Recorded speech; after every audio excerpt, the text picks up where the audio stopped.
Today we want to talk about some key messages for the agricultural sector, both before and after a flooding event. We want to talk about before because we can't be sure that all the flooding is over. So we want to make sure that whilst there's still flood warnings out, that all livestock, feed and farm machinery is on hire property. We want to try and also ensure that when we move livestock to those higher places, that they at least have some feed in case they become isolated. When we talk about after a flood event and the waters are starting to recede, we need to be aware that there will be a lot of flood debris around, and that may well include leakages from septic systems. So care must be taken to avoid animals coming into contact with those contaminated waters.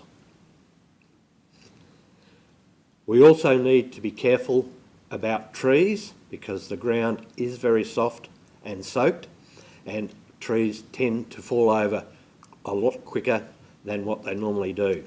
And that could be on properties, on roads or in paddocks. Farm fences will also be damaged from floods, which means that livestock might be wandering around on roads, so care should be taken when travelling down roads and on properties.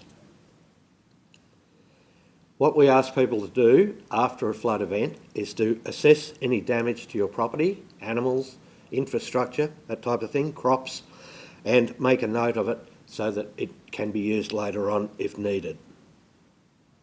The other thing that we suggest people do is to try and prioritise what actions need to be taken and do the things top priority first, and the others can be left till a bit later. If you have any animal welfare related issues to your livestock, we do recommend that you contact our customer service centre as soon as possible.